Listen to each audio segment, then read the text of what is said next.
Hello नमस्कार, जय हिंद, वंदे मातरम। आप देख रहे हैं जियो न्यूज और हम आपके लिए लेकर आए हैं देश दुनिया की, आपके राज्य शहर की सिलेक्टेड काम की फटाफट बड़ी खबरें। लेकिन उससे पहले यदि आपने हमारे चैनल को सब्सक्राइब नहीं किया है तो चैनल को सब्सक्राइब करके बेल नोटिफिकेशन ऑन करें और इस वीडियो को ज्यादा से ज्यादा लाइक और शेयर करें। बड़ी खबरें देखने से पहले आपके लिए आज का सवाल, भारतीय राष्ट्रीय ध्वज में सबसे ऊपर की पट्टी का रंग कौन सा होता है? ऑप्शन ए हरा, ऑप्शन बी सफेद, ऑप्शन डी गहरा नीला और ऑप्शन डी केसरिया। इस सवाल का जवाब हमें कमेंट करें और आप किस राज्य और शहर की ज्यादा खबरें देखना चाहते हैं हमें कमेंट करके बताएं ताकि हम आपके राज्य शहर की ज्यादा खबरें दिखा सकें। चलिए अब देखते हैं आज की फटाफट बड़ी खबरें।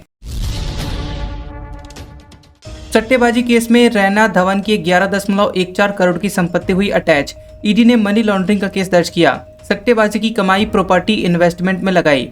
प्रवर्तन निदेशालय यानी ईडी ने पूर्व क्रिकेटर सुरेश रैना और शिखर धवन की 11.14 करोड़ रुपए की संपत्ति अटैच कर ली है। जांच एजेंसी के मुताबिक दोनों खिलाड़ियों ने ऑनलाइन बेटिंग ऐप 1xBet के प्रमोशन से हुई कमाई का इस्तेमाल निवेश और संपत्ति खरीदने में किया था। यह कार्रवाई मनी लॉन्ड्रिंग रोकथाम कानून PMLA के तहत की गई है। सोर्स के मुताबिक रैना का 6.64 करोड़ रुपए का म्यूचुअल फंड निवेश और धवन की 4.5 करोड़ रुपए की संपत्ति को अटैच किया गया है। ईडी ऑफिशियल सोर्स ने न्यूज एजेंसी PTI को बताया था कि संपत्ति को प्रोसीड्स ऑफ क्राइम यानी कि अपराध से कमाई गई संपत्ति माना गया है। सितंबर के महीने में ईडी ने 1xBet ऐप मामले में क्रिकेटर युवराज सिंह, सुरेश रैना, रॉबिन उथप्पा और शिखर धवन, अभिनेता सोनू सूद, अभिनेत्री मिमी चक्रवर्ती, TMC की पूर्व सांसद और बंगाली एक्टर अंकुश हाजरा से पूछताछ की थी। कुछ ऑनलाइन इन्फ्लुएंसर से भी सवाल किए गए थे। राहुल गांधी ने जिसकी फोटो दिखाई वह ब्राजीलियन मॉडल सामने आई। कहा क्या पागलपन है, मैं भारत नहीं गई। दावा, 10 बूथ पर इनके 22 वोट। कांग्रेस सांसद राहुल गांधी ने अपनी प्रेस कॉन्फ्रेंस में जिस ब्राजीलियन मॉडल की तस्वीर दिखाई थी उसका एक वीडियो सामने आया। सोशल मीडिया प्लेटफॉर्म X पर कई अकाउंट से महिला का वीडियो पोस्ट करते हुए दावा किया गया कि उनका नाम लेरिसा है और वीडियो में महिला पुर्तगाली भाषा में बात करते हुए कहती है, दोस्तों मैं आपको एक जोक सुनाती हूँ, ये बहुत ही भयानक है। भारत पे वोट देने के लिए मेरी फोटो का इस्तेमाल हो रहा है। मुझे भारतीय बताकर आपस में लड़ रहे हैं। देखो क्या पागलपन है, मैं तो कभी भारत नहीं गई। देश में वायु प्रदूषण रोकने के लिए सुप्रीम कोर्ट में याचिका। दावा, दिल्ली में 22 लाख बच्चों के फेफड़े खराब हुए। प्रदूषण को पब्लिक हेल्थ इमरजेंसी घोषित किया जाए। भारत भर में बढ़ते हुए वायु प्रदूषण को रोकने की मांग करते हुए सुप्रीम कोर्ट में एक जनहित याचिका दायर की गई है। याचिका ल्यूक क्रिस्टोफर काउंटिन्हो ने दायर की है। वे PM नरेंद्र मोदी के फिट इंडिया मूवमेंट के वेलनेस चैंपियन यानी कि दूत रहे हैं। क्रिस्टोफर का कहना है कि देश में वायु प्रदूषण का स्तर पब्लिक हेल्थ इमरजेंसी के अनुपात में पहुंच गया है, जिससे कि ग्रामीण और शहरी क्षेत्रों के लोगों की सेहत पर बुरा असर पड़ रहा है। याचिका में यह भी कहा गया है कि अकेले दिल्ली में करीब 22 लाख स्कूली बच्चों को फेफड़ों में इतना नुकसान हो चुका है कि उनकी रिकवरी मुश्किल है और इसकी पुष्टि सरकारी और मेडिकल स्टडीज में हुई है। रूस से कच्चे तेल का आयात घटाने की तैयारी। रिलायंस रूस की सरकारी कंपनी से तेल खरीदना बंद करेगी। अमेरिकी प्रतिबंधों का असर। भारत अब रूस से कच्चे तेल के आयात में कटौती करने की तैयारी कर रहा है। न्यूज एजेंसी PTI के मुताबिक सरकार ने यह फैसला अमेरिका से रूस पर नए प्रतिबंधों के बाद दिया है। दरअसल अमेरिका ने रूस की सरकारी तेल कंपनी रोसनेफ्ट और लुकोइल के साथ सभी तरह के लेन देन को प्रतिबंधित कर दिया था और ये प्रतिबंध 21 नवंबर से लागू हो रहे हैं। डेटा रिसर्च फर्म केपलर के मुताबिक भारत के प्रमुख रिफाइनर अब उन्हीं अमेरिकी प्रतिबंधों के कारण रूस से तेल नहीं खरीदेंगे। रिलायंस इंडस्ट्रीज रूस की सरकारी तेल कंपनी रोसनेफ्ट से तेल खरीद बंद करेगी। बैंक लोन फ्रॉड मामले में अनिल अंबानी को ईडी का समन। 14 नवंबर को पूछताछ के लिए बुलाया। 7,500 करोड़ रुपए की प्रॉपर्टी जब्त हो चुकी है। रिलायंस ग्रुप के चेयरमैन अनिल अंबानी को प्रवर्तन निदेशालय यानी ईडी ने फिर से समन भेजा है। PTI के मुताबिक ईडी ने अनिल अंबानी को 14 नवंबर को पूछताछ के लिए हाजिर होने को कहा है। यह मामला मनी लॉन्ड्रिंग और बैंक लोन फ्रॉड से जुड़ा हुआ है, जिसकी जांच ईडी कर रही है। इससे पहले ईडी ने 3 नवंबर को अनिल अंबानी के रिलायंस ग्रुप से जुड़ी हुई 132 एकड़ जमीन को अटैच कर दिया था और यह जमीन धीरूभाई अंबानी नॉलेज सिटी नवी मुंबई में है, जिसकी वैल्यू 4,462.81 करोड़ रुपए है। 13 साल में पहली बार समर्थकों से मिल सकेगा आसाराम। दुष्कर्म केस में राजस्थान गुजरात हाईकोर्ट से मिली जमानत। 6 महीने जेल से बाहर रहेगा। दुष्कर्म केस में सजा काट रहे आसाराम को राजस्थान हाईकोर्ट के बाद अब गुरुवार को गुजरात हाईकोर्ट से भी जमानत मिल गई है। कोर्ट ने मेडिकल ग्राउंड पर 6 महीने के लिए जमानत देते हुए सजा स्थगित कर दी है। गुजरात हाई कोर्ट में सुनवाई के दौरान आसाराम उर्फ आशुमल 86 वर्षीय के वकील देवदत्त कामत ने कोर्ट को बताया कि आसाराम 13 साल से जेल में बंद है। हिरासत प्रमाण पत्र के मुताबिक उसने छूट समेत कुल 12 साल 11 महीने और 27 दिन की सजा काट ली है, जबकि वास्तविक हिरासत अवधि 11 साल 6 महीने और 3 दिन की है। वकीलों के पक्ष सुनने के बाद गुजरात हाईकोर्ट ने राजस्थान हाईकोर्ट के फैसले के आधार पर आसाराम को 6 महीने की जमानत दी है और दोनों अदालतों ने उसकी गंभीर स्वास्थ्य स्थिति और उम्र को ध्यान में रखते हुए राहत प्रदान की है। पतंजलि ने दूसरे ब्रांड के च्यवनप्राश को धोखा कहा। डाबर की शिकायत पर दिल्ली हाईकोर्ट बोला, फ्रॉड की जगह लो क्वालिटी कह लो, क्या दिक्कत है। पतंजलि एक बार फिर अपने विज्ञापन को लेकर विवादों में घिर गई है। दरअसल कंपनी ने च्यवनप्राश के ऐड में दूसरी कंपनियों के ब्रांड को धोखा कहा था और इसको लेकर डाबर इंडिया ने पतंजलि पर मानहानि और अनफेयर कंपटीशन का केस किया है। दरअसल दिल्ली हाई कोर्ट में मामले की सुनवाई हुई है और इस दौरान जस्टिस तेजस करिया ने ऐड में दूसरे ब्रांड्स को धोखा कहना गलत कहा, क्योंकि ये शब्द नकारात्मक और अपमानजनक हैं। फिलहाल कोर्ट ने विज्ञापन पर अंतरिम रोक लगाने का अपना फैसला सुरक्षित रखा है। जस्टिस तेजस करिया की बेंच ने पतंजलि के सीनियर एडवोकेट राजीव नायर से सवाल किए। कोर्ट ने कहा कि इनफीरियर शब्द इस्तेमाल कर लो ना, इसमें क्या दिक्कत है, ये तो विज्ञापन वाली बात का मतलब ही नहीं निकलता। पश्चिम बंगाल के तालाब में सैकड़ों आधार कार्ड मिले। भाजपा ने कहा ये फर्जी दस्तावेज हैं। टीएमसी बोली एसआईआर को लेकर बंगाल में 8वीं आत्महत्या। बता दें कि पश्चिम बंगाल में वोटर लिस्ट के स्पेशल इंसेंटिव रिवीजन यानी एसआईआर प्रक्रिया के बीच सैकड़ों आधार कार्ड एक तालाब में मिला है। मामला बर्धमान जिले के ललितपुर इलाके का है। इसे लेकर तृणमूल कांग्रेस और बीजेपी अब आमने सामने आ गई है। स्थानीय मीडिया के मुताबिक ललितपुर में लोग एक तालाब की सफाई कर रहे थे। इसी दौरान तालाब में पानी में एक बड़ा बोरा मिला। इसमें कई आधार कार्ड थे। बंगाल भाजपा ने सोशल मीडिया प्लेटफॉर्म एक्स पर इसका वीडियो शेयर किया। बीजेपी ने कैप्शन में लिखा कि ममता बनर्जी सत्ता के सिंहासन पर अपनी पकड़ बनाए रखने के लिए देश की संप्रभुता से भी समझौता करने को तैयार है। हजारों फर्जी आधार कार्डों की बरामदगी ने उजागर कर दिया है कि उनके शासन ने भारत की पहचान प्रणाली को किस हद तक खतरे में डाल दिया है। जापान में भालुओं को पकड़ने के लिए अब सेना को तैनात किया गया। 7 महीने में 100 हमले, 12 की जाने गई। लोगों को घरों में घंटियां रखने की सलाह दी गई। जापान में कुछ इलाकों में भालुओं को पकड़ने के लिए सेल्फ डिफेंस फोर्सेस यानी एसटीएफ को तैनात किया गया है। भालू विभाग के अधिकारियों के मुताबिक यहाँ के पहाड़ी इलाकों में भालुओं का आतंक बढ़ता जा रहा है और अप्रैल से अब तक पूरे देश में 100 से ज्यादा भालुओं के हमले हो चुके हैं, जिनमें 12 लोगों की जाने गई हैं और सबसे ज्यादा लोगों की जान अंकिता प्रांत और पड़ोसी शहर इवाते में हुई है। अंकिता में भालू दिखने की घटनाएं इस साल 6 गुना बढ़कर 8000 से ज्यादा दर्ज की गई। स्थिति बेकाबू होने पर प्रांत के गवर्नर ने सेना की मदद मांगी और एसटीएफ के सैनिक काजूनो शहर पहुंचे, जहां वे भालू पकड़ने के लिए स्टील जाल लगाने में स्थानीय अधिकारियों की मदद कर रहे हैं। पाकिस्तान में आर्मी चीफ को और ताकत मिलेगी। संविधान बदलने के लिए संसद में वोटिंग होगी। सभी मंत्रियों का विदेशी दौरा रद्द।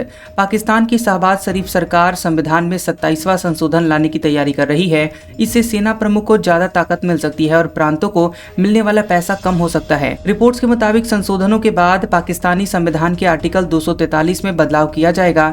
यह आर्टिकल सेना प्रमुख की नियुक्ति और आर्म्ड फोर्स के कमांड से जुड़ा हुआ है और इसके तहत कमांडर इन चीफ नाम से नया संवैधानिक पद भी बनाया जा सकता है। इस बिल को लेकर पाकिस्तानी संसद के निचले सदन नेशनल असेंबली में 14 नवंबर को वोटिंग होगी, जिसको देखते हुए सरकार ने सभी मंत्रियों के विदेशी दौरे रद्द कर दिए हैं।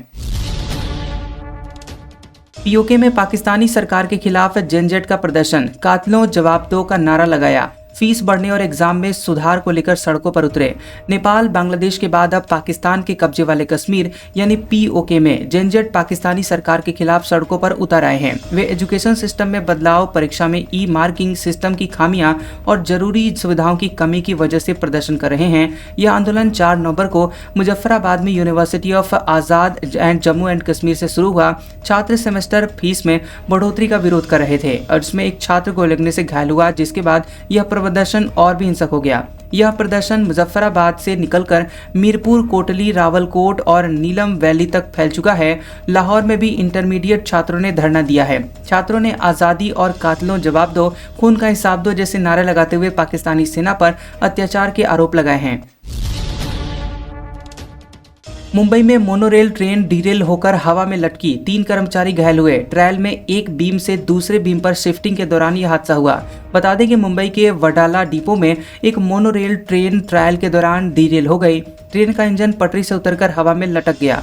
हादसे में ट्रेन कैप्टन समेत 3 कर्मचारी घायल हो गए हैं। हादसा इतना भयानक था कि ट्रेन का निचला ढांचा भी बुरी तरह से क्षतिग्रस्त हो गया है। मोनोरेल ऑपरेट करने वाली महा Mumbai metro operation corporation limited ने कहा है कि ट्रेन खाली थी, उसमें कोई यात्री नहीं था। सूत्रों के मुताबिक यह घटना सुबह 9:30 बजे के करीब हुई है, जब ट्रेन को एक गाइडवे बीम से दूसरे गाइडवे बीम पर ले जाया जा रहा था।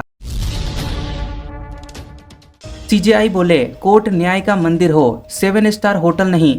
बॉम्बे हाई कोर्ट के नए परिसर की नींव रखी, फिजूल खर्ची न करने की सलाह दी। भारत के चीफ जस्टिस BR गवई ने कहा कि कोर्ट की बिल्डिंग न्याय का मंदिर होना चाहिए, न कि 7 स्टार होटल। जज अब कोई भगवान नहीं रहे, वे आम नागरिकों की सेवा के लिए हैं। गवई ने ये बातें बांद्रा में बन रही बॉम्बे हाई कोर्ट की नई बिल्डिंग की नींव रखते हुए कही है। गवई ने कहा कि नया भवन किसी शाही ढांचे जैसा न दिखे, बल्कि संविधान के मूल्यों के अनुसार बने। इसके साथ ही सीजेआई ने फिजूल खर्ची से बचने की भी सलाह दी है। बतौर चीफ जस्टिस गवई का यह आखिरी महाराष्ट्र दौरा था।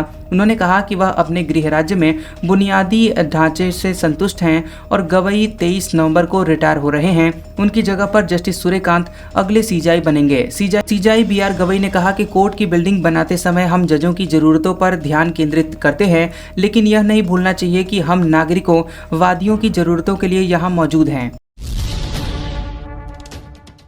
जम्मू कश्मीर में नार्को टेरर फंडिंग केस में ईडी की छापेमारी, पूर्व मंत्री बाबू सिंह समेत 8 ठिकानों की तलाशी ली गई।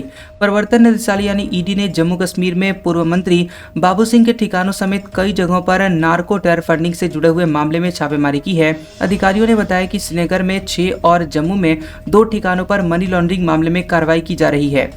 सबसे पहले मार्च 2022 में जम्मू कश्मीर पुलिस ने मामले की जांच शुरू की थी और मोहम्मद शरीफ शाह नाम के एक व्यक्ति को कश्मीर से जम्मू में जतिंदर सिंह उर्फ बाबू सिंह नाम के व्यक्ति को 6,90,000 रुपए हवाले के जरिए भेजते हुए पकड़ा गया था। उन्होंने कहा कि इस रकम का इस्तेमाल टेरर फंडिंग के रूप में किया जाना था।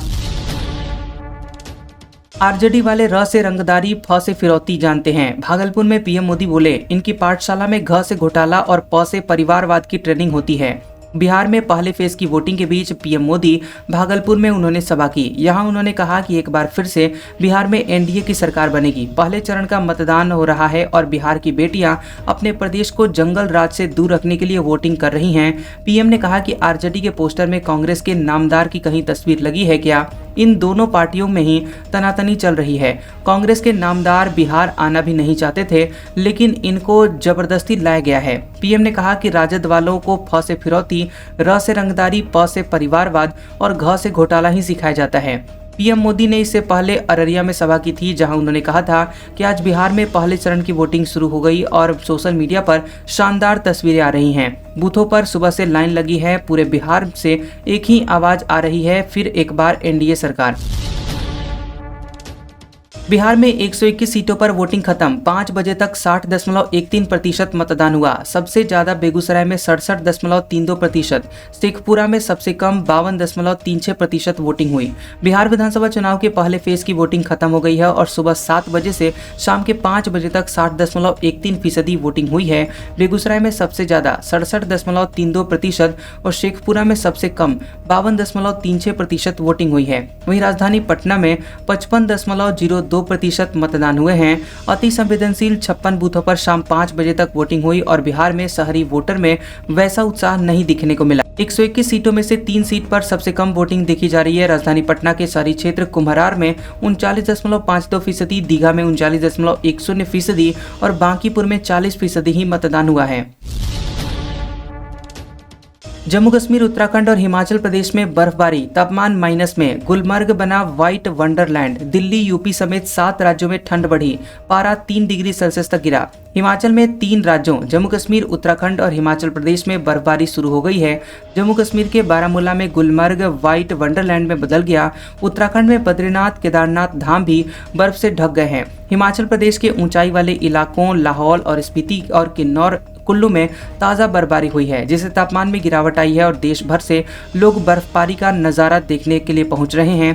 ताबो में पारा -2.2 डिग्री सेल्सियस, हुकुमसरी में -1.8 डिग्री सेल्सियस और केलांग में 0.4 डिग्री सेल्सियस तापमान दर्ज किया गया। इधर पहाड़ी इलाकों में बर्फबारी का असर मैदानी राज्यों में नजर आने लगा है और दिल्ली, राजस्थान, मध्य प्रदेश, उत्तर प्रदेश, राजस्थान, पंजाब, झारखंड में ठंडी हवाएं चलने से तापमान में 3 डिग्री सेल्सियस की गिरावट दर्ज की गई है। मौसम विभाग के मुताबिक इन राज्यों में अगले 3 दिन में ठंड जोर पकड़ लेगी।